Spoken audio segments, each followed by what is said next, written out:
Hello everyone, otaku Tanishka is here. आज हम बात करने वाले हैं बेस्ट एक्शन बेस्ड जॉनरा मांगा और मानवा के बारे में। मैंने इसमें एक लास्ट में एक वेबटून को भी ऐड किया है। बिना किसी देरी से वीडियो को शुरू करते हैं। कहते हैं साकामोटो डे से। इसकी कहानी हमारे मेन कैरेक्टर ताराओ साकामोटो पे है, जो एक लेजेंडरी हिटमैन है जिससे हर माफिया हर असैसिन डरता है। वो अपने टाइम का ग्रेटेस्ट है, उससे कोई लड़ना नहीं चाहता, वो सबसे स्ट्रॉन्गेस्ट है और अपने काम में सबसे बढ़िया है, बेस्ट ऑफ द बेस्ट है वो।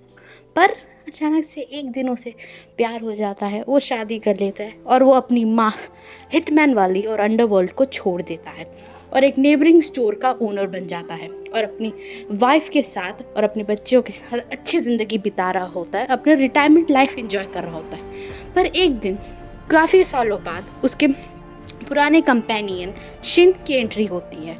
वो चाहता है कि साकामोटो वापस अंडरवर्ल्ड में एज अ हिटमैन वापस आ जाए, बट वो साकामोटो इसके लिए रिफ्यूज़ कर देता है। वो बोलता है कि वो नहीं चाहता।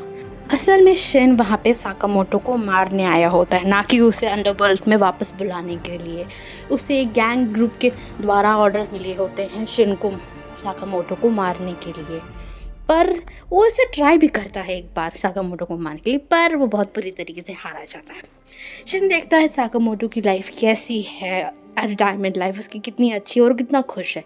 इसलिए शिन ये डिसाइड करता है कि वो साकामोटो को ना ही किसी को साकामोटो को मारने देगा और ना ही वो साकामोटो को मारेगा, उल्टा वो उन्हें प्रोटेक्ट करेगा। इसीलिए वो गैंग लीडर को भी यही बात जाके बताता है और वो जानता है कि गैंग लीडर ऐसे शांत बैठने वाले नहीं हैं, इसलिए वो खुद उन्हें ख़त्म करने जाता है। और ये सारी बात साकामोटो समझ जाते हैं और वो खुद शिन को उस गैंग से बचाने चले जाते हैं। शिन एक बहुत अच्छा फाइट सीक्वेंस होता है। फिर उसके बाद हमें ये पता चलता है कि शिन भी अब साकामोटो के साथ उन्हीं के ही नेबरिंग स्टोर में उनके साथ अब रहेगा और उनके साथ ही रिटायरमेंट लाइफ एंजॉय करेगा। पर आगे जैसे जैसे कहानी बढ़ती है हमें और भी अमेजिंग कैरेक्टर्स दिखाए जाते हैं और ये पता चलता है कि किसी ने साकामोटो पे उसे मारने के लिए $1 बिलियन की बाउंटी रखी है और ये किसने रखी है ये अभी तक नहीं पता है। और ये काफ़ी अच्छी है, एक्शन सीक्वेंस में बेस्ट है। कहानी एक टाइम पे भी ऐसी नहीं लगती बोरिंग है। डेफिनेटली रिकमेंडेड, एंजॉय बहुत करोगे।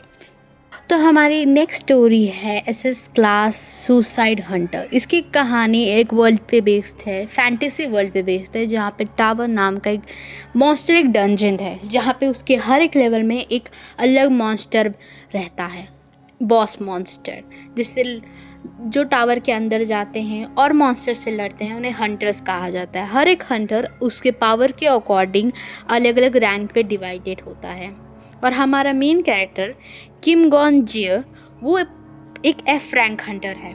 हमारे मेन कैरेक्टर ने बहुत कोशिश की, कई बार वो टावर में भी गया, डंजन्स में गया और मॉन्स्टर से भी लड़े, पर तब भी उसका F रैंक कभी ऊपर नहीं गया।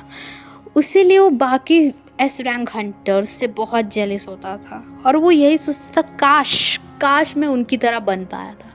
और यही जब वो सोच रहा था तब अचानक से उसके कमरे में स्किल कार्ड अपीयर होता है। ये एक ऐसा कार्ड होता है जो कम लकी हंटर्स के सामने आता है, जो ऐसी स्किल्स पजेस करता है जो किसी भी लोअर रैंक के हंटर को एक S रैंक हंटर बनाने की ताकत रखता है या फिर उसके रैंक को बढ़ाने की ताकत।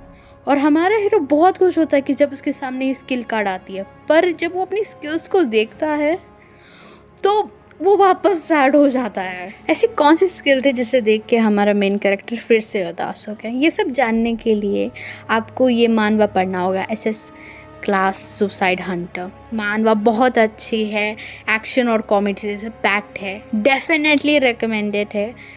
हमारी नेक्स्ट मानवा है पैथ ऑफ द शामन। कहा जाता है कि अगर ग्रीन रिपर ने तुम्हारा नाम 3 बार बुलाया तो तुम्हें अंडरवर्ल्ड में जाने से कोई नहीं रोक सकता। हिंग्यो मुंग, हिंग्यो मुंग, हिंग्यो ओह, मैं इतनी जल्दी मरने वाला नहीं हूँ। यहाँ पे हम कहानी देखते हैं हमारे मेन कैरेक्टर की, जिसने अभी जस्ट हर्बल ऑफ इमॉर्टैलिटी खाया है और वो हमारे ग्रीन रिपर को शक्ल दिखा के बोल रहा है हाँ वह बहुत दिन जीऊँगा। पर सरप्राइजिंगली उसकी आंखें खुलती है तब वो किसी और के ही शरीर में होता है, जो चारों ओर से बूढ़े लोगों से सराउंडेड है। उसे बाद में समझ आता है कि उसने एक शामन माउंटेन में टेंपल में रहने वाले एक लड़के के शरीर को पजेस किया है और अब उसे अपनी पूरी ज़िंदगी एक शामन बन के गुजारनी होगी। अगर अब उसे उसके मार्शल आर्ट्स वापस पाने, उसकी शक्तियाँ वापस पानी है तो उसे एक स्ट्रॉन्गेस्ट मार्शल आर्ट स्टूडेंट शामन का बनना पड़ेगा। जहाँ वो पहले शामन्स के सामने अगेंस्ट खड़ा था और अब उसे वही ज़िंदगी जीनी होगी। कहानी बहुत इंटरेस्टिंग है, martial art, action packed, reincarnation, adventure सब है इसके अंदर। Highly recommended, definitely you should read it. Manhwa overpowered sword. इस कहानी का मेन प्रोटैगनिस्ट पहले से ही सोच लिया गया है। ना जाने कोई भी सपोर्टिंग रोल चाहे कितनी ही मेहनत कर ले, कितनी ही कोशिश कर ले, वो मेन कैरेक्टर से ताकतवर नहीं बन सकता। पर अब ये सब कुछ बदलने का समय है। होली सॉर्ड ने लियो से पूछा, लियो क्या तुम्हें लगता है कि तुम इसके लायक हो? लियो ने जवाब में कहा, हाँ। होली सॉर्ड ने एक ऐसे इंसान को हीरो बनने के लिए चुना जिसकी किस्मत में भी हीरो बनना लिखा नहीं था। यहाँ से ही हमारे कैरेक्टर लियो की स्टोरी शुरू होती है, एक हीरो बनने की जर्नी शुरू होती है। मानवा की जॉनरा एक्शन, एडवेंचर और फैंटेसी है, थीम है। कहानी काफ़ी अच्छी है, कहीं बोर नहीं होती। हम यहाँ पे दो कैरेक्टर के पॉइंट ऑफ व्यू से कहानी को देखते हैं। एक जिसका किस्मत में ही लिखा था, जिसे पैदाइशी से बताया गया था कि वो आगे चल के हीरो बनने वाला है, होली सॉर्ड उसे चूज़ करने वाला है। और एक जिसे किस्मत में भी हीरो बनना नहीं लिखा था पर वो कभी हार नहीं माना और at the end Holi sword ने उसे चूज़ किया। ये वाला एक मानवा नहीं बल्कि एक वेबटून है, एलसीड। इसकी कहानी हमारे एक बहुत स्ट्रॉन्गेस्ट एबिलिटी यूज़र काइडन पे है, जो एक बहुत बड़ी फाइट से इंजर्ड हो चुका है और इतनी बहुत ज़्यादा ही वो इंजर्ड है। इसीलिए वो अपनी शक्तियों की मदद से वो एक कैट की बॉडी में चला जाता है। अब कहानी हम दूसरी ओर देखते हैं जहाँ पे हम एक जिंग वॉर नाम के लड़के को देखते हैं। वो भी एक एबिलिटी यूज़र है, उसके पास सुपर स्पीड वाली एबिलिटी है और वो एक कैट लवर भी है। और इसीलिए जब वो हमारे काइडन जो भी एक कैट की बॉडी में उसे इंजर्ड देखता है, पाता है, वो उसे अपने साथ लेकर आ जाता है और उसे बिल्कुल अंदाज़ा नहीं होता कि वो जिसे लाया है कि वो एक असल में बहुत स्ट्रॉन्गेस्ट एबिलिटी अवेकन है।